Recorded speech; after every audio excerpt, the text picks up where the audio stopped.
You know, we've got that onshore flow. You've seen the coastline. We're getting plenty of cloud cover, a lot of fog out there, and the high pressure that's going to bring us a lot of this dry heat over the next several days is currently sitting just offshore, but this will begin to make its move eastward. And once it settles over really the entire state of California, this is when we're talking about daytime highs in the 90s, maybe even some triple digits as early as that Monday, but certainly into the middle of the week. Right now, we've got daytime highs in the 80s and 70s. Look at Van Nuys, 79, 80 degrees in Santa Clarita, LA at 73, stretching it through Ontario, 78, and the 24-hour temperature change is pretty significant around the coastline because of that cloud cover.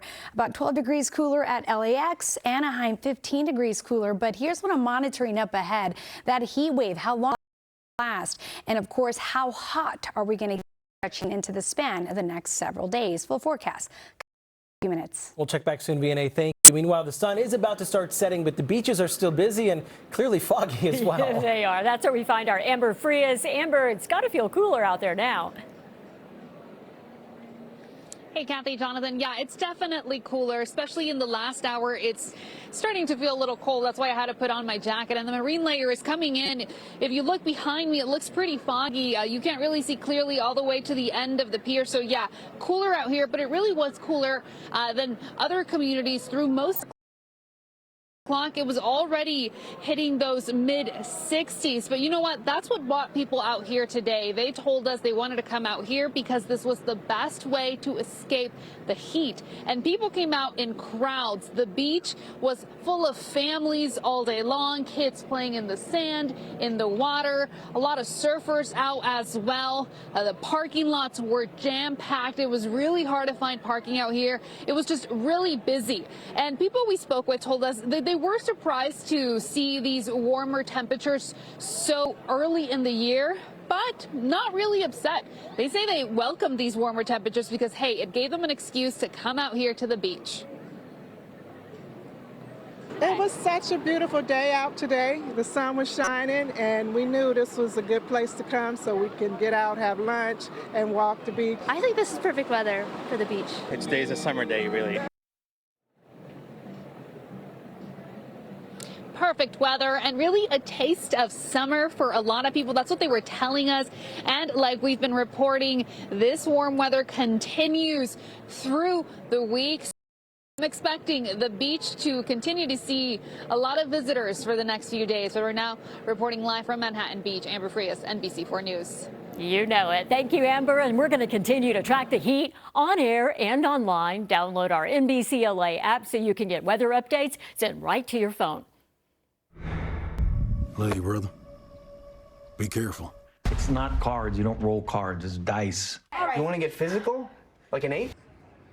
We are counting down the hours to Hollywood's biggest night. The 98th Academy Awards is expected to break several records. NBC4's Tracy Leon caught up with some of the celebrities ahead of the Oscars, and she joins us now live in Beverly Hills. Tracy.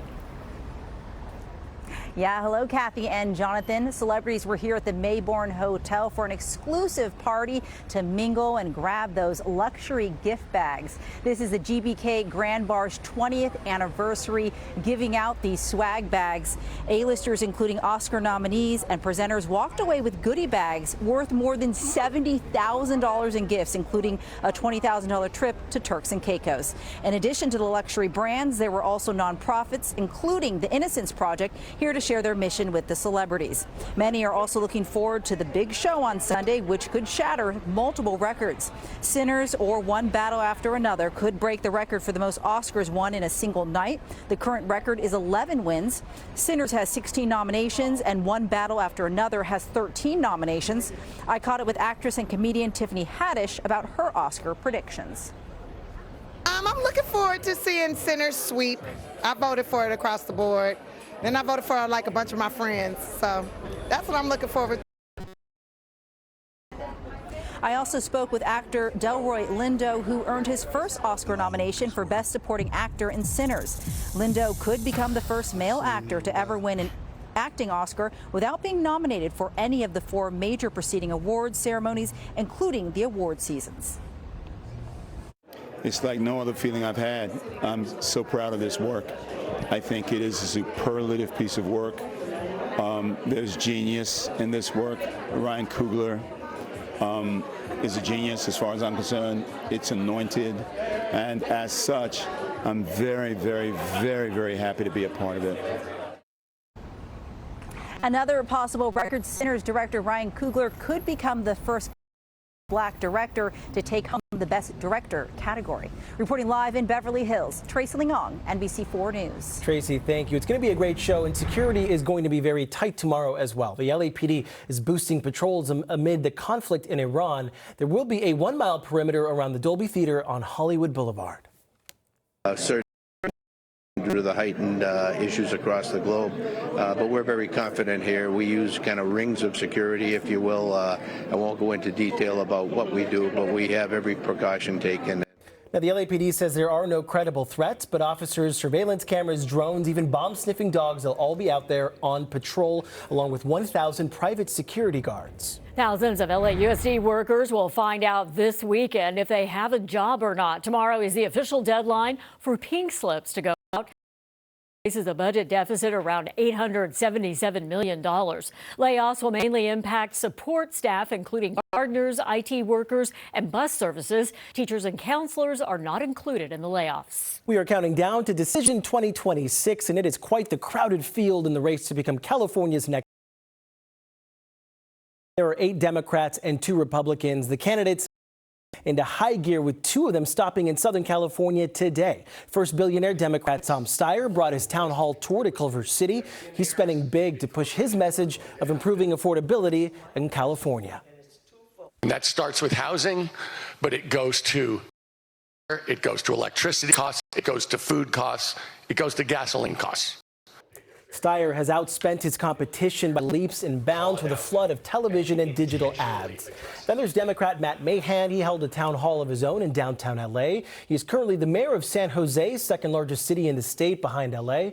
We caught up with him about how he would attack the issue of homelessness.